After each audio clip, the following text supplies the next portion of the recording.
Right, muri Zimbabwe kufa kwaita Linda Masarira kwatidzidzisa zvinhu zvakawanda ende ndatoonawo zvinhu hobo zvandatodzidzawo ndikaona kuti maZimbabweans vanhu vakaita sei ende maZimbabweans vanhu vanoita zvinhu zvakaita sei. Handifungidzire kuti dai anga ari kunzwa mashoko aya izvezvo ari kwaari izvezvi handifunga kuti mweya wake waizorora mune zvakanaka. I don't think his soul would rest in peace dai achinge anzwa zvinhu zviri kutaurika panapa. Pabudikira mudhara anonzi Jacob Ngarivume, vanhu ava vane maprevious avakawandisa zvavakatadzirana ende isusu we know kuti nyaya dzematongerwo enyika zvagara vanhu vanongogara vachiita se vachitsikana cons every day, but handizozivi zvangu ende handizoexpect futi at the end of the day kuti zvinhu zvacho kana vanhu vachitsikana cons zvosvika pa the extent yekuudzana magaramo akadai so ndikusazoziva kuti kuvana zvichapera sei.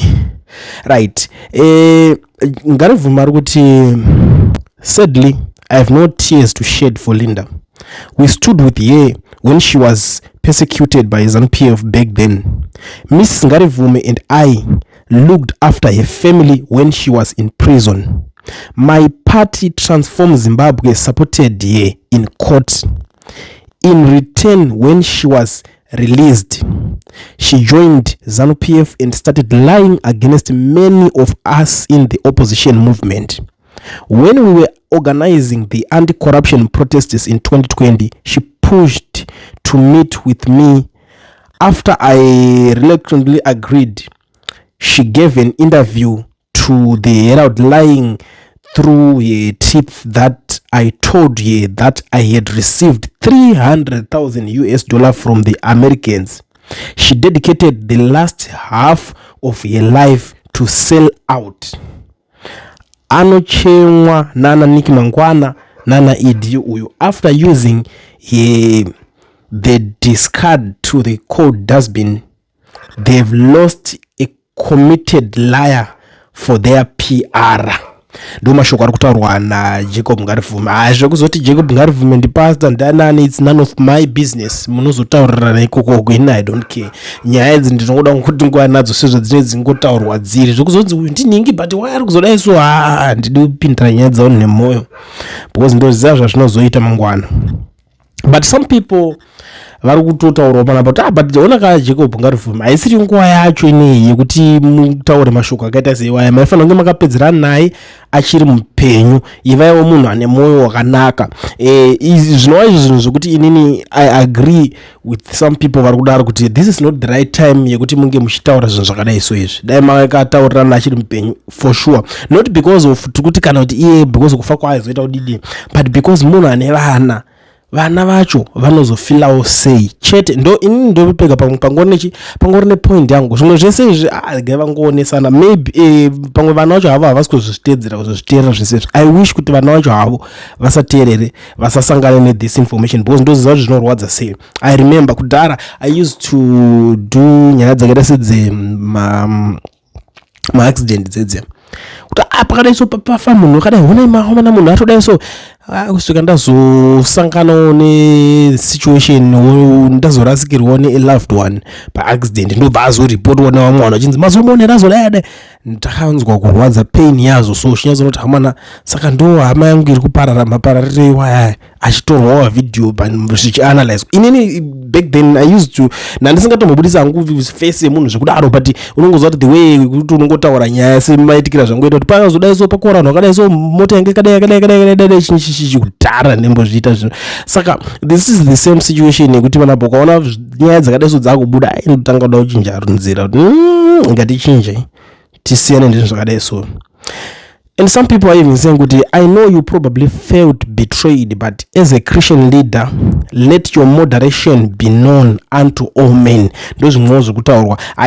Nyaya dzekuti machechi I always tell you guys kuti kuna chinonzi munhu anoenda kuchechi muZimbabwe. As long as munhu ari muZimbabwe zvikunzi kuchechi zvezve nyaya dzevanhu vanenge vachiita madhira vanenge vachiita because munhu anova kutoendawo hake atori munhu ari bho, but especially vakuru vacho machechi acho maiwi dzinenge dzangonyaya dzava unozonyara mangwana wanzwa zvimwe zvinhu zvinenge zvichiitika ikoko. But anyways isiriyo nyaya yatafambira kuti titangarire nyaya dzevamwe vanhu. But ndikunzwa mwari kuti my heart broke at this comment. You are the leaders we were looking at to lead into the future, but this state of your heart, Amana, even us, we didn't support you, but komoyo wakaende pi, and yet you want to be one of those who lead and direct people with such a heart. Yeah, zvinoitika sometimes. Do you know kuti vanhu vanogona kubudikira itoti kuona nhinga anobhaisa stereki matongero anenge achiita kadhakwa, obva uzotarisa type yezvinhu zvaari kuita, madecisions ari kuita nezvimwe certain character anenge achiita, unoona kutovhunduka kuti tikuziva kuti uyu ari evil, uyu ari kudai swari, but iwewe zvava kuita izvi hausi wa more evil than munhu watiri kuti ari evil here. Zvinhu izvozvo ndakazviongorora zvinonyanyoitika kazhinji, but vanhu vanotanga vari kuzviignora, vanotanga vasiri kuzviona zvavo. Ndikunzwa vamwe ndo vari kuti dude, delete your nonsense. You have had an opportunity to address your issues with her when she was alive.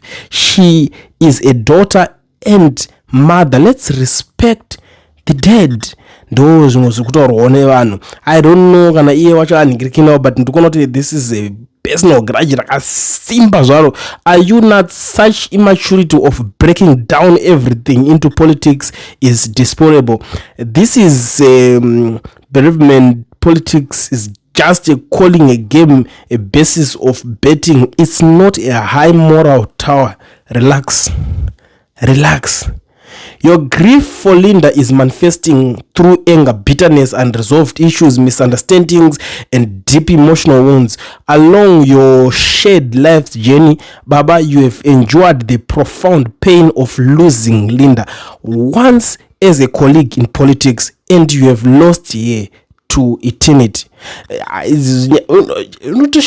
Zvekuti vanhu vaitoinhina vese, we know vanhu vakashanda vese, but usvika pakuudzana izvi. The funny thing was munhu achange achiita izvo zvaanonzi is a pastor. But I'm not blaming him at the end of the day. Handisi pakuningirina zvangu, but ndingoda kuti vanhu mungoona nyaya sezvazvingori, because ndozoti kuno umwe munhu ari panapa ari kutotaurawo something chitori ningirini kuti no zviri kutaurwa zvakadhakwa ndezvenyu izvi, hazvina basa izvo, ngatodai so zvatoningirina. Ndona umwe munhu ari kucelebrate zvanaka zvadi. Ndikabvunzana nemi maquestions kuti vese vari kuti hanzi afa anaka, zvaafa zvaita chii chaita, chii chanaka. So haisi nyaya yekuti ningirikeni. Let's be human guys, let's be human. Timbosiyana nenyaya yekuita zvinhu zvakanyanya kuningirikana. Ndozvisangu kuti kutadzirana kuripo muvanhu. Tinoitana zvinhu zvakawanda, tinotadzirana zvakasiyana siyana, tichibhaizana zvakanyanya, but ameno. Anyway, ari kuti zvonanzi zvatovharana, don't take life too seriously. Tinopinda tisina chinhu, todzokera tisina chinhu. Zvese izvi is just noise. Kana atoffa atozvipedza, kugunun'una hakuna zvakunokupa mukoma. May his soul rest in peace. Just it for sure. Iyi nyaya yekuda kuita kunge Linda was a good person and kuda kuchema nemhuri yake must stop. Let those who choose to celebrate do so without being judged, and those vanoda kuchema naye vamucheme without being judged. Ini munhu weZANU-PF akafa I celebrate. I'm waiting for it to die. I think I'm done, guys. Yo, yeah, dzacho boss dzatozokakata band, dzatozosvika kuri. I wasn't expecting this kind of comment kuti munhu ari kutotaura kuti achitoti vamwe vatowedzera kufa dzimudakadikira.